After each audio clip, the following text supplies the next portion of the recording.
Hey guys, my name's Elaine. Welcome back to my channel. If you're new here, welcome. Don't forget to like, subscribe, and leave a comment if you feel so inclined to do so.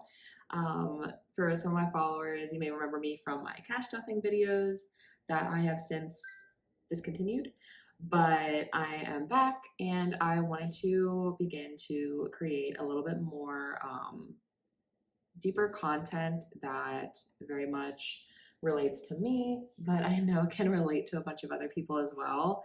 And today I wanted to just get right into it and discuss my alcohol free journey. This decision was not an easy one for me to make. I was someone who really enjoyed drinking for many years. I had begun drinking when I was 15, which I do not recommend, but I didn't have the best of friends at that time in my life. And I, just kind of did what everyone else was doing. And that is where my alcohol journey began. As I got older, sorry, as I got older, the drinking it was mild. I wouldn't say that I had a problem, but I was definitely, it was the way that I would socialize. It was like how I would hang out with my friends, have a good time, relax, de-stress. All of that was very dependent on drinking.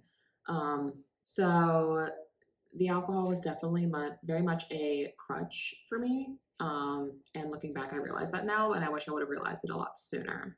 I do want to say that making the decision to quit alcohol is not for everybody. I understand that there are people that are able to cut back and moderate their drinking, and that works for them. And I sincerely applaud those people that can do it. And I'm even jealous almost because that was just not the case for me. My drinking, it was never just like, oh, one or two. It was like, what's seven? What's,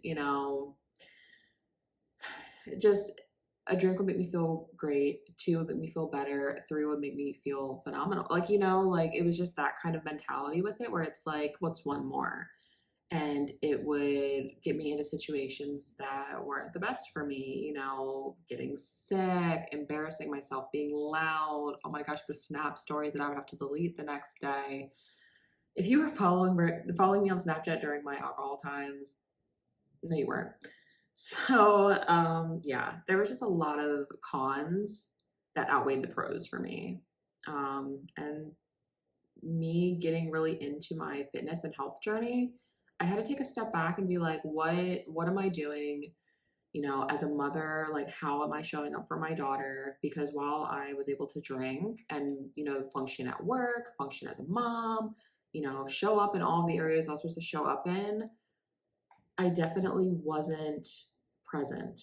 Like, I was there, I was present, I was, doing the things that I had to do and that was required of me, but there is a piece of guilt that I definitely still hold on to for those times because I'm sure there are certain memories that I don't even have because I was drunk, you know?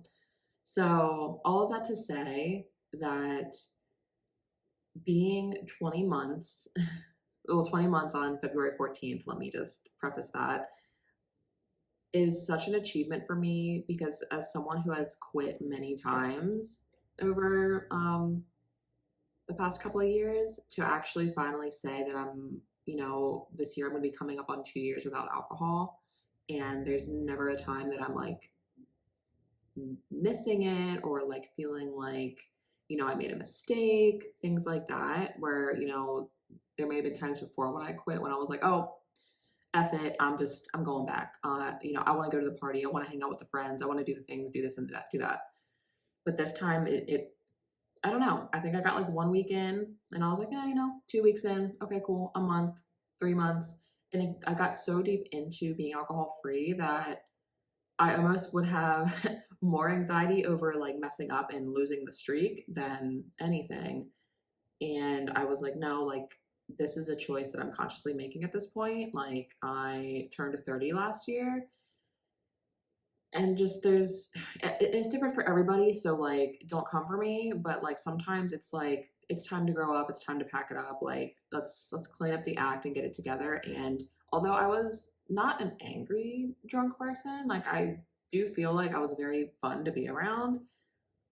I didn't want to have to rely on alcohol to make me likable, if that makes sense. So let's talk about the positives, right? Because there are a lot of positives that go into it. And trust me when I say that I was kind of the person where I was like, well, how am I going to hang out with my friends? How am I going to have fun? Like, all of these questions of like, because honestly, in 2024, everywhere you turn, it's like an event that it's alcohol.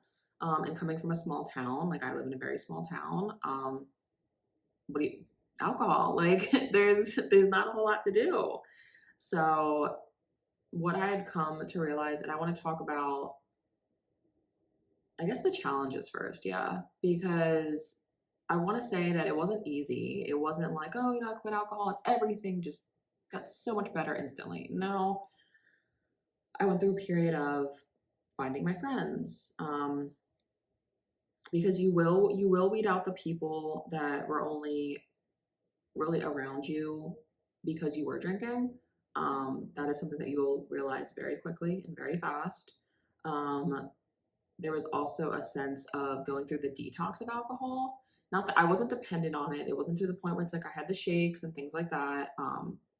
But it was a regular part of my daily routine, and not being able to rely on it when things got hard and stressful, if I was sad, whatever, not having that crutch anymore and having to learn how to deal with my emotions without a substance, that was a thing that I had to overcome.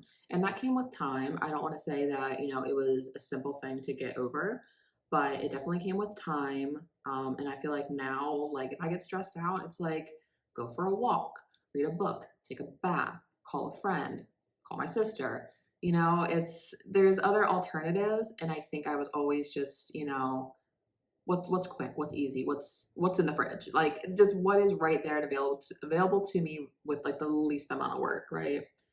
Because it's like there's things, and I know it sounds so cliche, but like journaling, meditating, that helps. Listening to like great upbeat good mood music, that helps. So really finding what works for you, what's your outlet, what do you enjoy, what brings you genuine joy and not temporary satisfaction.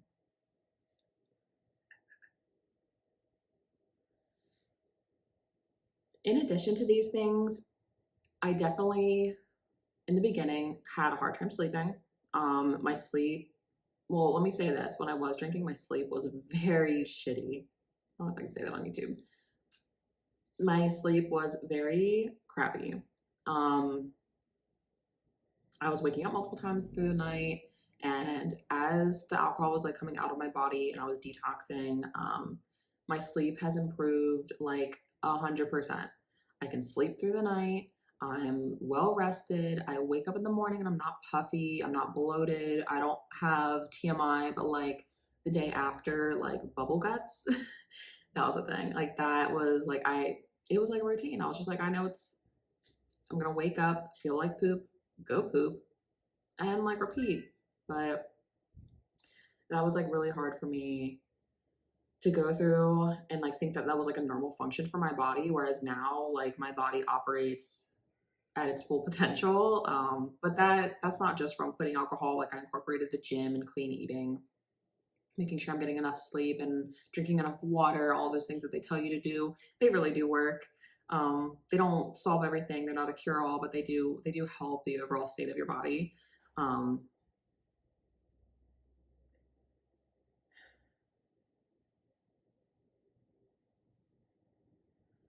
and then another thing to that point is like with my physical journey and going to the gym, like cutting out alcohol and like the sugars and the empty calories has significantly aided me in being able to lose weight.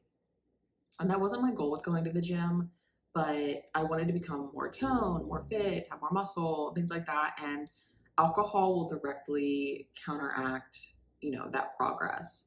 Now, I'm not saying it completely like ruins it. Like if you're a drinker, like good luck in the gym, it's not going to work. No, I'm not saying that, but it's just like, what are your goals and how how do you want to take care of your body? Because at the end of the day, and this is such a controversial thing, but it's true. Alcohol is poison, so to speak. That's why it makes us feel these mental effects, like the not like dizziness, but like drunk. Like that feeling is not normal.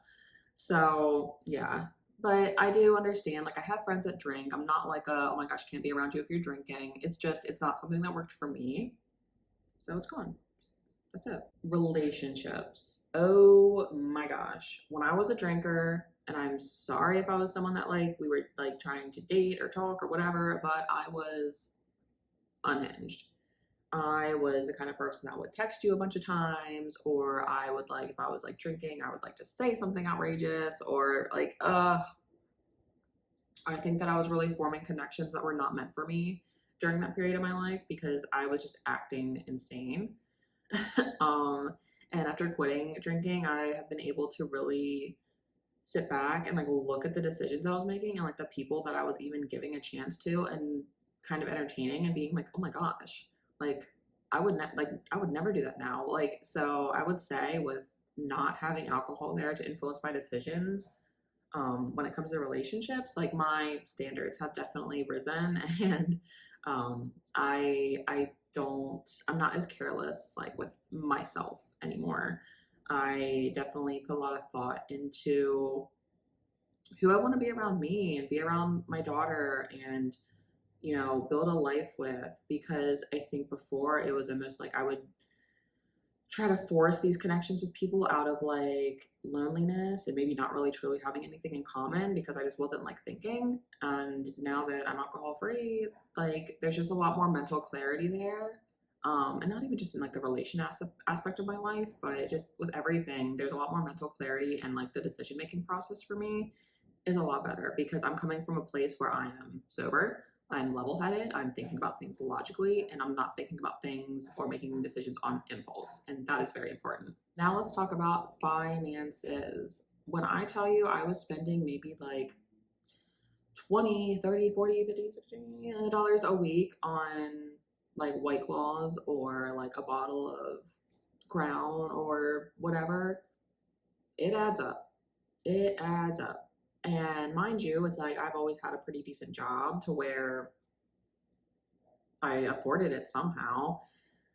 But now that I'm not spending that kind of money every week, like the amount I've been able to save and put towards like experiences and trips and vacations and just things that matter, like for me and my daughter, that's a big, it's you don't think about it in the moment because you're just thinking about that satisfaction that you want to get and like how you're gonna feel so good like after you drink and like whatever or like all the fun you're gonna have. But then like you know, and I know you guys can relate to this, like you wake up the next morning and you're like you look at your bank account like what did I just do?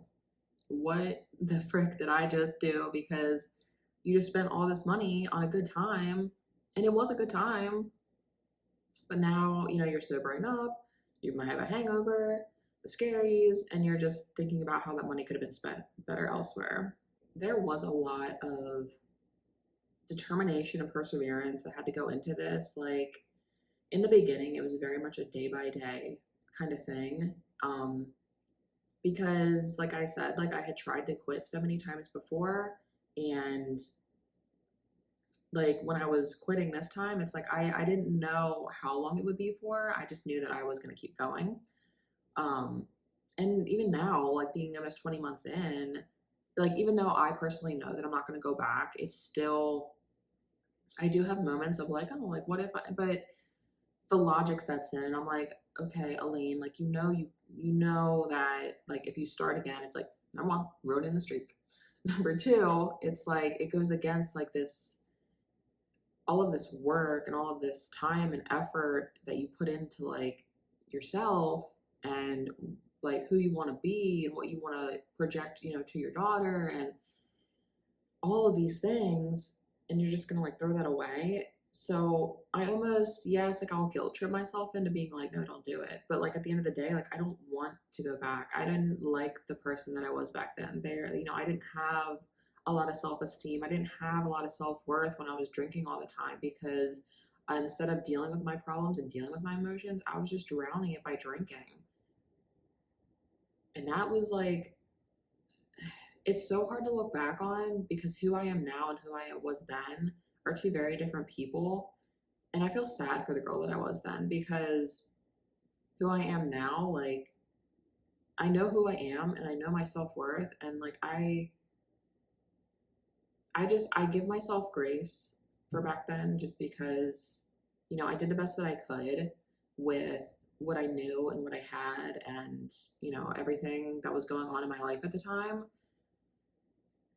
But it's just, I guess this is all to say, like, be careful with yourself, give yourself a lot more grace when you're going through something, and just, if you can, just, try to be more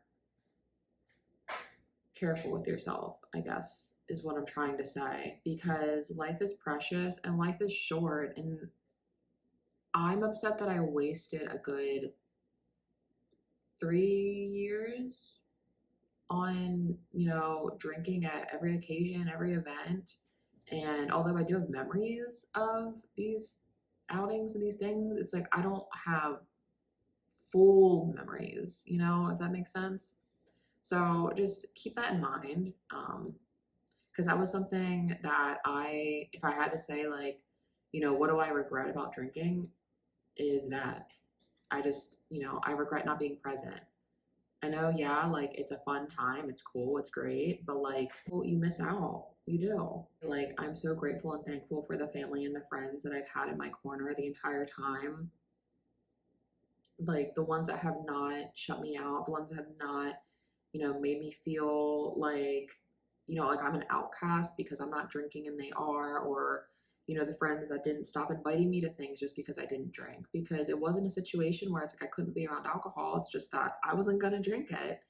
And it did make me feel bad and left out and sad when I had friends that stopped, reaching out to me and inviting me to things because I quit drinking. Um, and whether they meant to hurt my feelings or not, it made me feel like, okay, maybe I was only good for being around when we were drinking. Maybe that's the only time that they wanted to be around me, or I don't know. It's speculation at that point. Like, I don't know what the true intent was, but I do know how it made me feel. And it was hard. It was really hard. And I think going through this transformational journey too of, you're going to learn who your real friends are when you stop drinking, stop partying, and going through that period of being alone and like kind of like coming into your own and finding yourself, like, it is hard. But at the same time, like, it's part of the journey and it's part of the process. And even if I didn't want to stop drinking, it's like knowing who you are without a substance, knowing who you are in your truest form is like, I don't know how to explain it, but I wouldn't trade it for anything. It was such a journey for me, and I'm still on this journey. I'm gonna be on this journey every day for the rest of my life. Again, like, I didn't get to the point where it was like rehab and oh my gosh, like I'm losing this and I'm losing that. No, right now, it's me versus me, and I want to be a better person, and I want to set standards in my life of what I want and what I hope to get out of this life. And right now, for me, that is living a very simple life, a clean life. I don't want to drink. I don't put things in my body that aren't good for my body. But thank you guys so much for watching. If y'all can relate, like, and you feel comfortable to share your story, please do so in the comments. Like, I love knowing that there's other people out there, like, and I know there are other people out there, but like, I just love connecting through, like, having this same journey in common. Um, but anyways, guys, thank you so much for watching. Please like, subscribe, again, leave a comment if you feel called to do so, and I'll see you in my next one. Bye.